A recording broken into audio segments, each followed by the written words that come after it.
존경하고 사랑하는 우리 구독자 여러분 반갑습니다. 여러분의 천만 라디오 천회장입니다. 한번 계속 또 달려가야죠. 뭐 쉴 틈이 없어요. 지금 3교시째, 1교시, 2교시, 3교시째인데 이제 7시입니다. 여러분들 7시니까 이제 기상하셔야 돼요. 1, 2교시야 좀 힘들더라도 저는 이해해주는데 힘들더라도 뭐 삼아주면 좋겠지만은 하여튼 일어나셔서 재밌게 들어주시면 됩니다.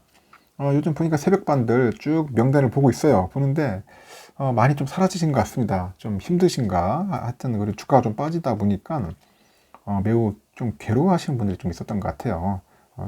그래가지고 요즘 막 눈에 띄지 않는 분들이 좀 있어요. 뭐 사라진 분도 있고 열심히 모으다가 이제 주가 빠지니까 거기에 또 상처받고 나가신 분들도 꽤 있는 것 같더라고요. 하여튼 저와의 관계는 거기까지인가 봐. 저와의 관계, 인간관계라 이번에 인연이라고 하겠네. 인연. 저와의 인연은 여기까지인가 봅니다. 하여튼 잘해서 오랫동안 갔으면 좋겠는데 대부분 보니까 한 3개월이 거의 유효기간 같아. 3개월. 응?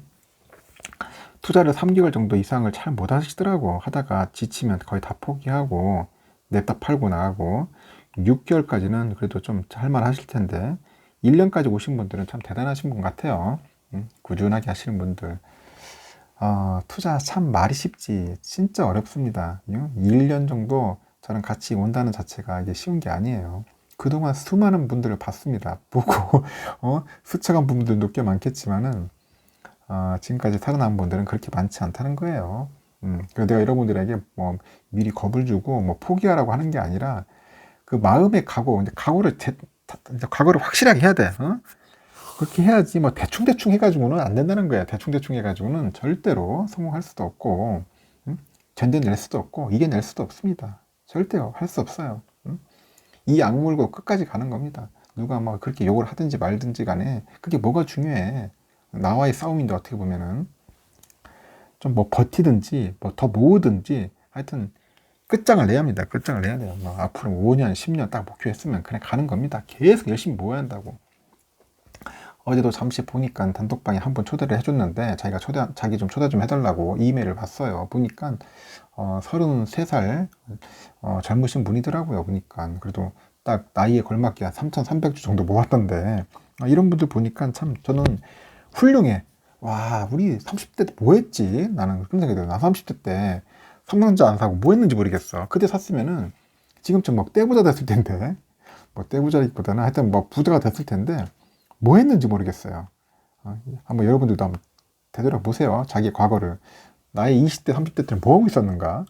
그런 생각이 듭니다. 뭐 후회하는 게 아니라 좀 아쉽다는 거죠. 아쉽다. 지금도 늦지 않았다. 저는 그렇게 생각을 해요. 지금 보니까 지금 대통령직, 20대 대통령직 인수위원회, 여기에 보니까 안철수 위원장이 오는 8일날 그 화성의 현대기아차 기술연구소를 찾는다고 하네요. 이곳은 보니까 미래 모빌리티 산업의 핵심 기술을 개발하고 있는 종합연구시설이라고 합니다. 모빌리티 산업 아주 중요하겠죠.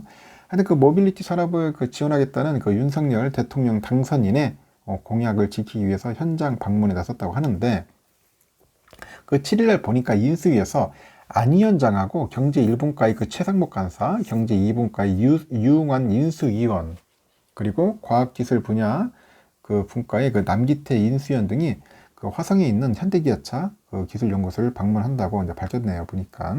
그래서 인수위가 전기차, 뭐 수소차, UAM이라고 있어요. 도심 항공 모빌리티. 하여튼 이쪽 분야의 그 친환경이죠. 친환경 미래 교통수단 개발 현황을 점검을 하는가 봐요. 그래서 지원 방안을 현재 모색하고 있다. 그런 계획을 갖고 있더라고요. R&D 인력 그 수급하고 대우 문제 등 그 미래 산업 인력의 육성, 그리고 그 관련된 그 정책적 개선책 이런 것들도 논의한다고 합니다. 화성 현대기아차 기술연구소는 그 국내 자동차 기술의 메카로 불려요. 지금 보니까 이곳은 그간의 그 내연기관차를 개발해가지고 현대차 그룹을 전 세계 5위 완성차 회사로 끌어올렸어요. 완성차로 끌어올렸고 현재는 그 전기차나 수소차 등 그 미래차 개발도 현재 진행 중이다. 그렇게 보시면 됩니다. 그래서 문재인 대통령하고 이재용 삼성전자 부회장도 각각 2019년하고 20년 이 연구소를 이제 방문한 그런 이력이 있어요. 보니까 현대차 그룹은 그 미래차 그 준비에 속도를 내고 있는데 현대차가 오는 2030년까지 전 세계 전기차 판매 187만 대네요. 187만 대 점유율 7%를 달성하겠다는 그런 계획을 갖고 있어요. 수소 계획은 더 공격적이라 하는데 내년에 이제 3세대 수소연료 전지 시스템을 출시해가지고 2028년에는 모든 상용차에다 수소연료 전지 시스템을 적용하겠다 그런 계획을 갖고 있고 정의선 회장도 보니까 2040년까지는 수소 사회를 달성하겠다 그렇게 공언을 했습니다. 현대차 그룹의 이 같은 청사진이 이제 실현되기 위해서는 그 정부의 지원이 절실하겠죠. 정부에서 좀 도와줘야 할 것 같아요. 기업이 그 홀로 충전 시설 등 그 인프라를 구축하기에는 사실상 뭐 불가능해서다 뭐 그런 이야기 있네요. 기업 홀로 하기는 좀 힘들다. 그래서 윤 당선인의 공약을 쭉 보면은 모빌리티 산업 지원을 약속을 했는데 그 공약집에 그 과학기술 선도 국가 이 부분에 보면은 뭐 데이터 모바일 초고속 이동통신으로 제어되는 그 지능형 모빌리티 기술하고 그 산업을 인류화 해가지고 기존의 주력 산업의 4차 산업혁명 이렇게 뭔가 만들어가지고 지원하겠다. 그리고 또 고용도 확대하겠다. 뭐 그런 이야기도 있고요. 그 자율주행차하고 UAM 등 그 미래 지능형 모빌리티 산업으로의 그 빠른 전환에 필요한 그 기술, 인프라를 대대적으로 확충해가지고 신산업으로 전환해서 발전 지원 및 규제 폐지 등을 제시를 합니다. 다만 새 정부가 모빌리티를 산업적인 측면에서 전폭적으로 지원할지는 지켜봐야 하는데 공약집을 보면은 모빌리티 지원이 공약집의 경제 활력이 아닌 과학기술 선도국가에 포함된 상황이라고 하죠.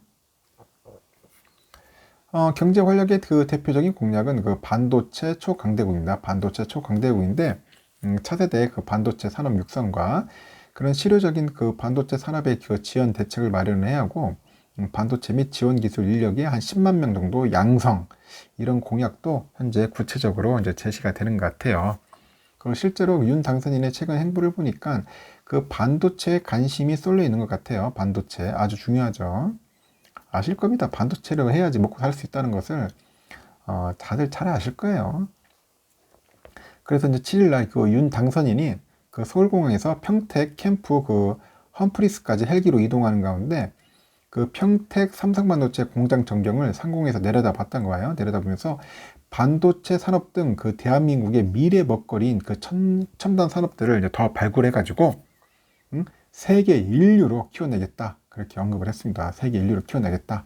그리고 배현진 당선인 대변인이 그 평택의 삼성반도체 공장을 세계 반도체 심장이라 표현하면서 당선인이 광대한 규모의 반도체 공장 시설에 특별한 관심을 표했다고 합니다. 반도체 이제 엄청나게 키워주려고 벌써 딱 그 마음가짐이 돼 있는 거야. 지금 보니까. 하여튼 윤 당선인이 지난달 경제 6단체장을 만나가지고 그 자리에서 요즘 전쟁이란 총이 아닌 반도체가 하는 것이다. 총이 아니야. 반도체라는 거야. 응? 그 마크 루터 그 네덜란드 총리하고 전화통화에서도 미래 산업이 쌀이라고 불리는 그런 반도체 산업에서 양국 간 협력을 확대해 나가자. 그렇게 또 강조하기도 했어요. 참고하십시오. 앞으로 좋아질 겁니다. 좋아질 거예요.